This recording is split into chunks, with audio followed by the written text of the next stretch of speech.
사사기 16장 18절부터 22절까지 말씀입니다. 우리 뜻을 생각하면서 같이 하나님이 주시는 말씀 듣습니다. 시작.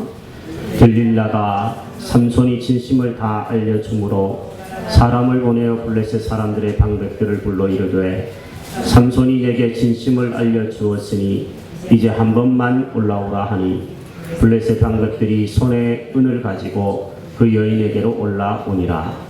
들릴라가 삼손에게 자기 무릎을 베고 자게 하고 사람을 불러 그의 머리털 7가락을 밀고 괴롭게 하여 본즉 들릴라가 이르되 삼손이여 블레셋 사람이 당신에게 들이닥쳤느니라 하니 삼손이 잠을 깨며 이르기를 내가 전과 같이 나가서 몸을 떨치리라 하였으나 여호와께서 이미 자기를 떠나신 줄을 깨닫지 못하였더라. 블레셋 사람들이 그를 붙잡아 그의 눈을 빼고 끌고 가사에 내려가 놋줄로 매고 그에게 옥에서 맷돌을 돌리게 하였더라. 그의 머리털이 밀린 후에 다시 자라기 시작하니라. 아멘. 지난 주일날 예배를 드리고 집에 가서 월요일이었던 것 같습니다. 뉴스를 이렇게 살펴보는데 이런 뉴스가 떴더라고요. 서울신문과 마이크로밀 엠브레인, 이름이 좀 어려운데 이런 여론조사 기관이 함께 여론조사를 실시한 것이 뉴스에 나와 있더라고요. 아마 보신 분들이 있으실 거라고 생각합니다. 이 여론조사는 대한민국 국내 기혼 남녀 2,000명을 대상으로 한 여론조사입니다. 무슨 여론조사냐면 이 아침에 이야기하기가 좀 민망한 이야기지만 우리가 주제와 연관이 있으니까 이야기를 하겠습니다. 결혼을 한 남녀 간통 경험이 있다고 대답을 하는 사람이 몇 프로인가, 이런 조사였습니다. 놀랍게도 24.2%의 사람이 경험이 있다, 이렇게 국내 기혼 남녀가 대답했습니다.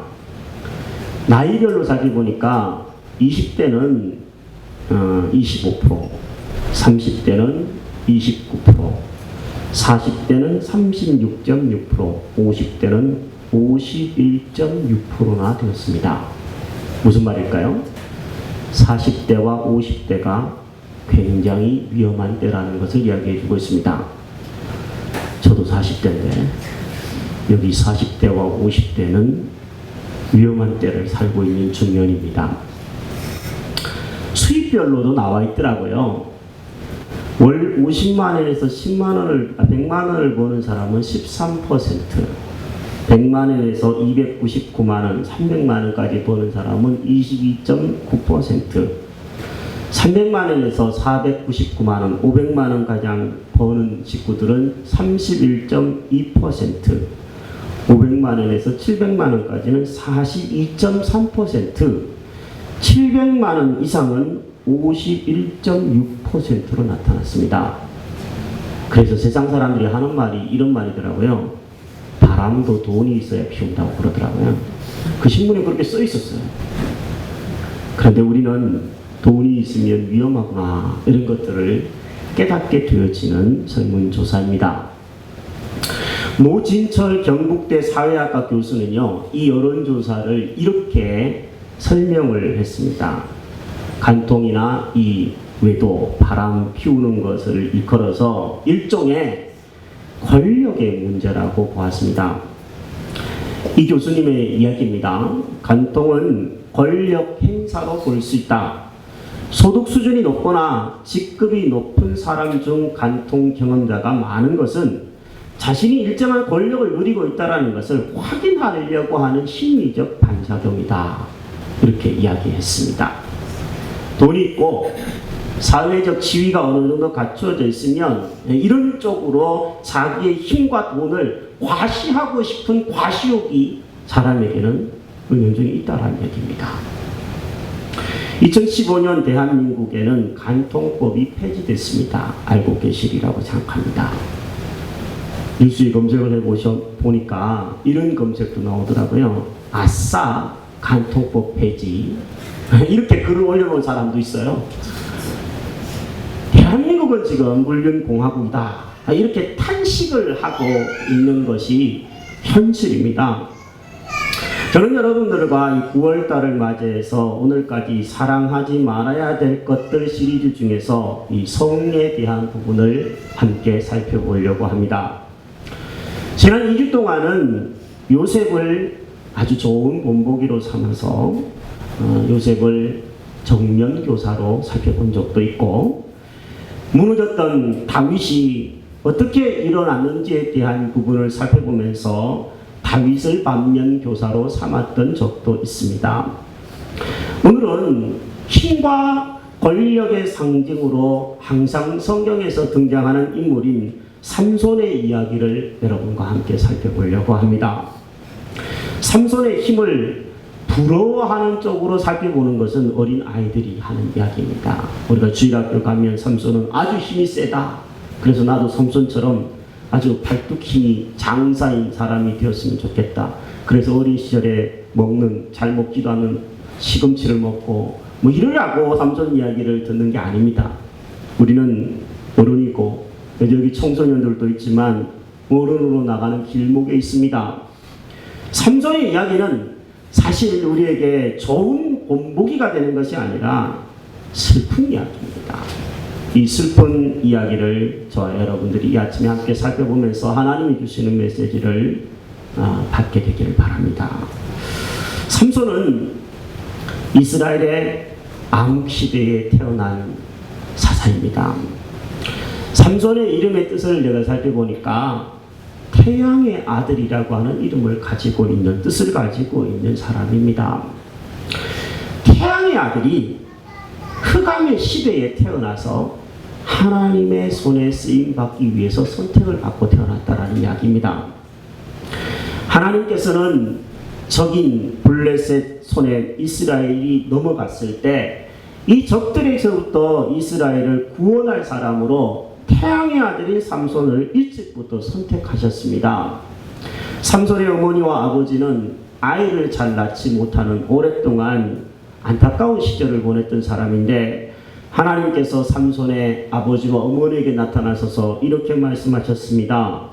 13장 5절의 말씀인데요. 보라, 내가 임신하여 아들을 낳으리니 그의 머리 위에 삭도를 대지 말라. 이 아이는 태에서 나옴으로부터 하나님께 바쳐진 나실인이 됨이라. 그가 블레셋 사람의 손에서 이스라엘을 구원하기 시작하리라 하셨습니다. 이 삼손은 태어날 때부터 하나님의 선택을 받고 태어난 나실인이었습니다. 민수기를 읽어보면 나실인이 어떤 사람인지 나오는데, 나실인은 하나님께 구별된 선택받은 사람입니다. 세 가지 규정을 잘 지키게 되어 있는 것이 나실인인데요. 시체에 손을 대서는 안 된다, 이런 규정도 있고요. 포도주와 독주를 입에 대면 안 된다, 술 마시면 안 된다, 이런 규정도 있고요. 셋째는 머리에 칼을 대면 안 된다, 이런 규정이 바로 나실인에게 적용되는 세 가지 규정입니다. 삼손은 우리가 알듯이 이렇게 나실인으로 태어났습니다. 그리고 삼손은 우리가 알듯이 아주 힘이 장사였던 사람입니다. 성경을 읽어보면 이 사사기 15장부터 14장부터인가요? 이렇게 삼손의 이야기가 쭉 몇 장에 걸쳐서 나옵니다.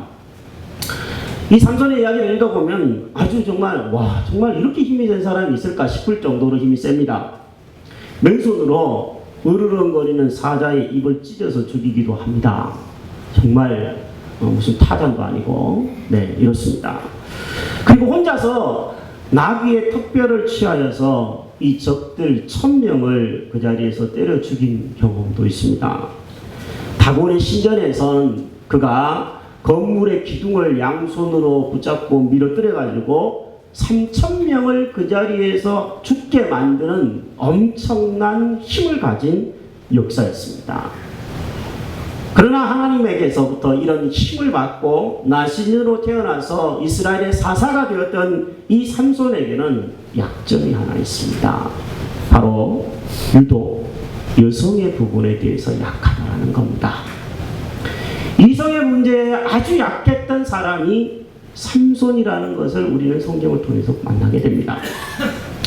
삼손이 만났던 여인들이 성경에 보면 3명 등장합니다.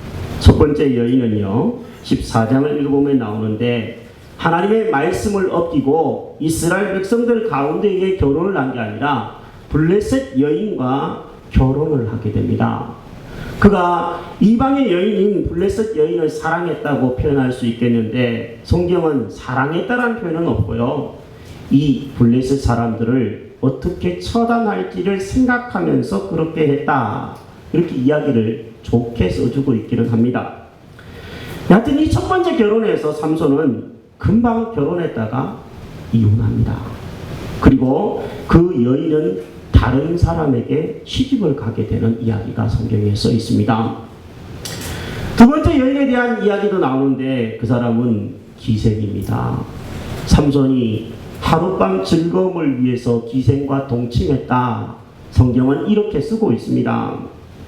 그리고 세 번째 여인이 등장하는데, 우리가 익히 교회를 조금만 다녔으면 들어봤을 들릴라라고 하는 여성을 만나서 사랑에 훅 빠지게 됩니다. 성경은 이 삼손이 사랑에 빠졌다라고 쓰고 있습니다.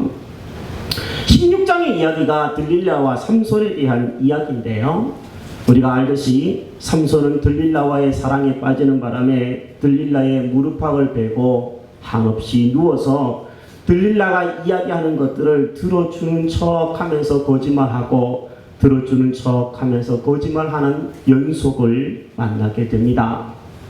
들릴라는 돈을 받고 매수된 여인입니다. 삼손은 들릴라를 사랑했을지 모르겠지만 들릴라는 삼손을 사랑한 게 아닙니다.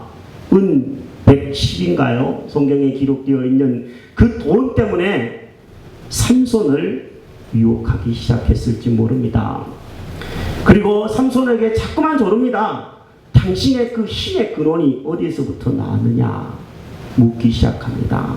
삼손은 이렇게 저렇게 둘러대다가 점점 더 그 여인의 닭달에 못내 괴로워하면서 결국에는 머리카락에서부터 힘이 나온다라는 것들을 알려주게 되고, 삼손의 머리카락이 잘리우는 바람에 삼손은 붙잡혀서 아무 힘도 없이 두 눈이 뽑히고 몸에는 못줄로 매여가지고 적의 손에 붙잡혀서 감옥에서 맷돌을 돌리는 신세로 전락하고 만다, 이런 이야기가 삼손의 이야기입니다.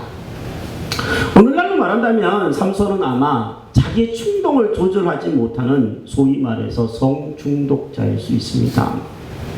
불신자와의 결혼에 두세 번 실패하고 이 사람 저 사람 만나기 좋아하고 이성 만나기 좋아하는 바람기 많은 교인일 수도 있습니다. 이게 삼손의 모습입니다.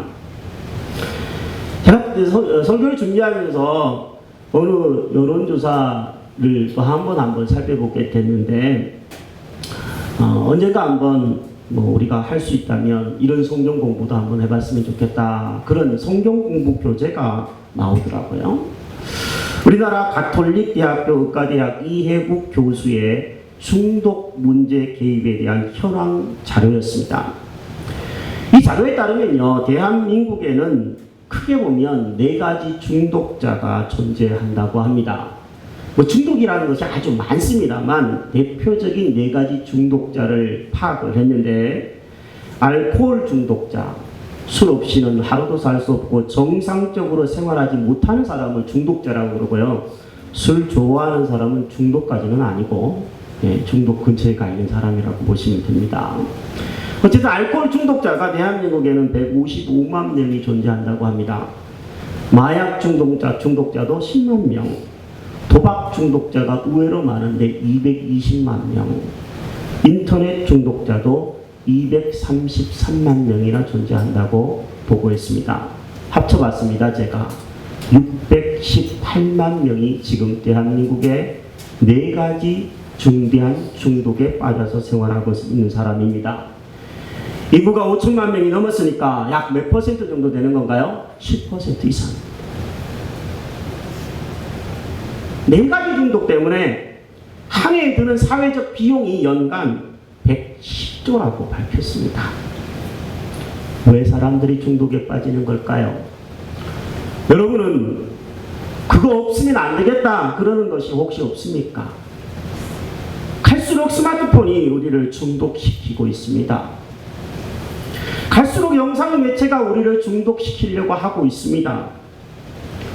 갈수록 사람의 사랑에 목말라 하면서 이 사람 저 사람 쉽게 만나고 헤어지는 시대가 되어지고 있습니다. 우리 중학생들 어떻게 여자친구 남자친구 사귀는지 아세요? 아침에 학교 등교하면서 우리 사귀자 그렇게 말해놓고 퇴교하면서 우리 헤어지자 그렇게 말하는 것은 그래도 양호하답니다. 아침에 사귀자 그래놓고 쉬는 시간에 헤어지자 그런 애들도 있대요.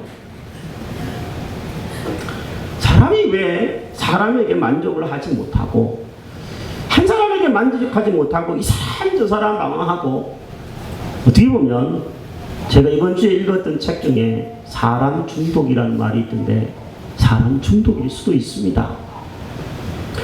삼손은 3번째 여인인 들릴라를 정말 사랑했지만 들릴라는 사랑이 아니라 이용한 것입니다. 제가 설교 준비를 하면서 주석을 한번 살펴보니까 이 들릴라에 대한 이야기가 유독 강조되어 있던데 들릴라를 밤의 여인이다 이렇게 칭했더라고요.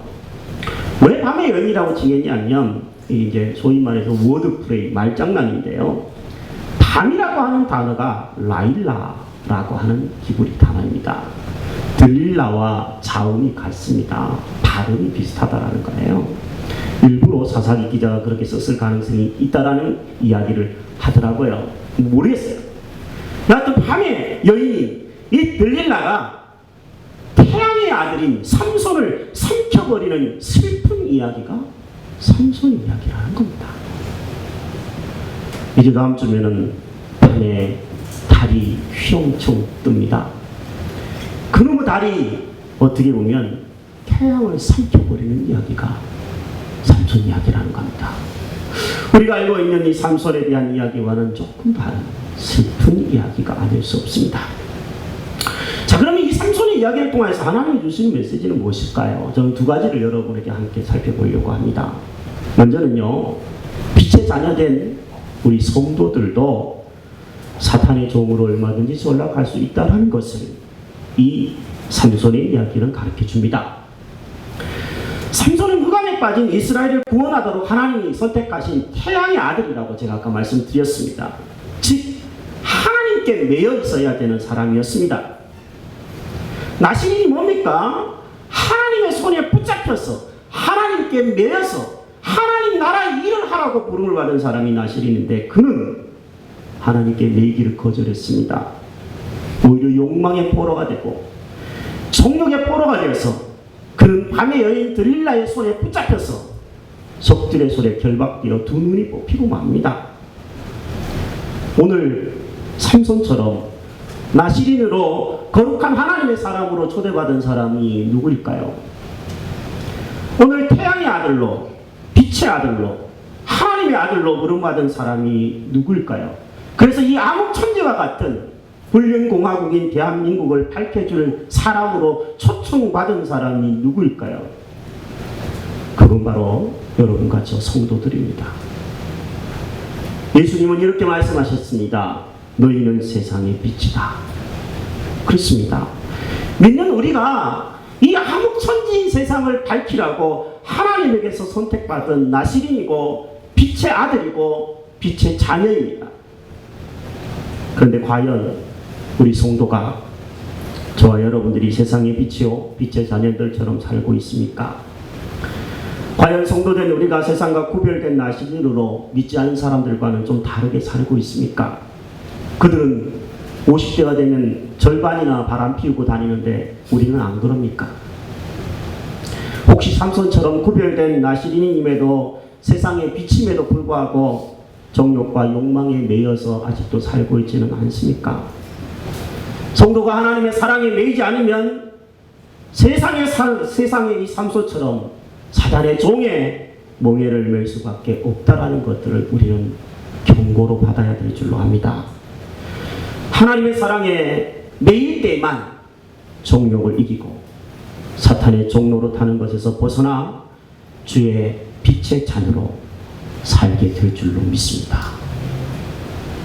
찬송이 하나 생각이 났습니다. 설교를 준비하다가 오직 주의 사랑에 매여 내 영 기뻐 노래합니다. 이 소망의 언덕 기쁨의 땅에서 주께 사랑 드립니다. 오직 주의 임재 안에 갇혀 내 영 기뻐 찬양합니다. 이 소명의 언덕 거룩한 땅에서 주께 경배드립니다. 주께서 주신 모든 은혜 나는 말할 수 없네. 내 영혼 즐거이 주 따르렵니다. 주께 내 삶 드립니다. 주님께 매이지 않으면 사단에게 매일 수 있다. 경고의 메시지를 삼손을 통하여 듣게 되기를 바랍니다. 두 번째, 삼손의 이야기를 통하여 우리에게 주시는 하나님의 메시지가 있다면 빛의 자녀인 우리도 삼손처럼 어리석고 무지할 수 있다는 것을 배우게 하십니다. 오늘 16장 20절 말씀을 한번 보겠습니다. 삼손이 잠을 깨며 이르기를 내가 전과 같이 나가서 몸을 떨치리라 하였으나 여호와께서 이미 자기를 떠나신 줄을 깨닫지 못하였더라. 타락한 삼손은 하나님께서 이미 자기 자신을 떠났음에도 불구하고, 그래서 힘을 잃었음에도 불구하고 여전히 힘이 있다고, 여전히 하나님이 함께 하셔서 내가 저들을 때려잡을 수 있다고 착각했습니다. 여러분에게 묻고 싶습니다. 삼손의 힘은 어디서 나오는 것입니까? 어디서 나오는 것입니까? 머리카락이 맞습니까? 맞아요? 몰라요? 맞아요? 아니에요? 아니에요? 아니면 삼손의 힘은 어디서 나오죠? 그렇습니다. 삼손의 힘은요, 머리카락에서 나오는 게 아닙니다. 우리가 착각하면 안 돼요. 여러분이 가지고 있는 힘도 돈에서 나오는 게 아닙니다. 독특한 머리에서 나오는 것도 아니고요. 뭔가 가지고 있는 사회적 지위에서 나오는 게 아니라는 것을 알아요. 어디서 나오는 걸까요? 하나님에서부터 나오는 것입니다. 성경이 이 부분을 아주 여러 번에 걸쳐서 쓰고 있습니다. 14장 6절부터 제가 한번 화면에 나와 있을 텐데 읽어보겠습니다. 여호와의 영이 삼손에게 강하게 임하니 그가 손에 아무것도 없이 그 사자를 염소 새끼를 찢는 것 같이 찢었다. 14장 19절입니다. 여호와의 영이 삼손에게 갑자기 임하심에 삼손이 아스글론에 내려가서 그곳 사람 30명을 쳐 죽였다. 15장 14절. 여호와의 영이 삼손에게 갑자기 임하심에 그의 팔 위에 밧줄이 불탄 산같이 그의 결박된 손에서 떨어졌다. 삼손의 힘이 하나님의 성령이 임했을 때 나타났다는 것들 일부러 강조하고 또 강조하고 쓰고 있습니다. 하나님이 삼손과 함께 하셨기에, 여호와의 영이 삼손에게 임하셨기에 삼손이 힘을 쓸 수 있었던 것이지, 그의 머리카락을 안 잘랐다고 힘을 쓸 수 있는 게 아닙니다. 근데 삼손은 착각했습니다. 어떻게 착각했냐면 내가 1000명을 죽였다, 이렇게 자랑도 하고 얘기했습니다. 성경 읽어보면 나옵니다. 삼손은 참 무지한 사람입니다. 이스라엘의 사사가 되었음에도 불구하고, 그렇게 하나님에게 놀라운 은혜와 은사를 받았음에도 불구하고 하나님이 떠나가시는 것도 모르는 무지한 사람이었습니다. 혹시 이게 오늘날 교회의 모습은 아닐까 탄식하는 사람들이 많습니다. 삼손같이 정욕에 붙잡혀서 부도덕한 행동을 하고 있는 성도들, 자기의 힘과 권력과 돈을 믿고 자기에게 주신 하나님의 은사를 자랑하되 제멋대로 무절제하게 행동하고 있는 지도자들, 이런 사람들이 꼭 삼손을 닮았다라고 탄식하는 사람들이 많습니다. 목사와 장로, 권사와 집사로서 하나님 앞에 거룩한 서약을 냈음에도 불구하고 하나님의 은혜가 자기와 함께 있다고 그 서약을 깨버린 사람들이 여전히 은혜가 내게 있다고 생각하며 사는 사람들도 있을 수 있습니다. 어쩌면 삼손의 이야기는 슬픈 이야기고 한탄스러운 이야기가 아닐 수 없습니다. 여러분과 저는 어떻습니까? 우리는 하나님의 은혜와 하나님의 은사를, 능력을 받고도 육체의 정욕과 안목의 정욕에 매여서 멋대로 살아가고 있는 사람은 아닙니까? 하나님의 은사를 주시고 거룩한 나시린으로 부르셨을 때는, 성도로 부르셨을 때는 하나님의 나라를 생각하고 대의를 생각하고 이 시대의 어두운 암흑천지와 같은 이 시대를 좀 어떻게 보면 해보라고, 그 암흑천지에 있는 사람들을 좀 구원해보라고 우리를 부르셨는데 내 문제에만 집착하고 내 욕심에만 집착하고 살고 있는 삼손은 아닙니까? 저는 이 삼손의 모습을 보면서 꼭 내 모습을 보게 됩니다. 한심스러운 내 모습도 봅니다. 그래서 기도할 수밖에 없습니다. 주님, 성도의 힘은 하나님이 함께 하실 때 나타납니다. 주님, 목사의 힘은 성령 하나님이 임하실 때에만 주어지는 것입니다. 주님, 저 혼자 내버려 두지 마시고 함께 해 주시기를 원합니다. 기도할 수밖에 없는 자신을 발견합니다. 성경이 만약에 21절까지만 써있고 22절이 없다면 저는 절망스러울 것 같아요. 하지만 오늘 본문 22절이 있습니다. 22절을 다 같이 한번 읽어보겠습니다. 시작. 그의 머리털이 밀린 후에 다시 자라기 시작하니라. 왜 이 쓸데없는 것처럼 보이는 성경 한 구절을 여기다 써놨을까요? 여러분의 지금 머리카락이 자라고 있잖아요. 우리는 뭐 하룻밤 지나면 머리카락이 조금씩 자랍니다. 눈에 안 보이는데 그걸 자라요. 저같이 이제 남자분들은 뭐 모르겠습니다만 저는 한 달에 한 번 정도는 이발소에 가는 것 같거든요. 머리가 왜 이렇게 빨리 자라는지. 머리가 자라는 그 자연스러운 현상을 왜 써놨을까요? 무슨 의미가 있길래 이렇게 써놓은 걸까요? 저는 여기에서 희망을 발견합니다. 성경의 한 구절도 의미 없는 구절이 없다라고 저는 믿고 있는 사람입니다. 머리카락이 자라는 자연스러운 현상일 뿐이지만 이런 자연스러운 현상이라고 하는 것을 들어서 하나님의 은혜가 다시 한번 삼손에게 임하고 있다는 것을 보여주는 희망입니다. 왜요? 삼손의 머리카락이 자라게 하심으로 하나님은 다시 삼손과 함께 하셔서 삼손을 통하여 마지막 하나님의 일을 하시겠다라고 하는 복선이기 때문에 그렇습니다. 이게 소위 말해 복선입니다. 그렇습니다. 여러분, 하나님은 실수로 범죄한 우리들에게 일시적으로 형벌을 가하시면서 한심스럽게 탄식하실 수도 있으십니다. 빛의 자녀된 우리가 사단의 종으로 매여있고 결박당할 수도 있습니다. 일시적으로 빛의 자녀된 성도가 무지하게도 하나님의 뜻을 모른 채 하나님이 떠나갔는데도 함께 하신다고 착각할 수도 있습니다. 그러나 하나님의 징벌이 끝이 나면 다시 하나님의 은혜의 머리카락은 자라기 시작하는 법입니다.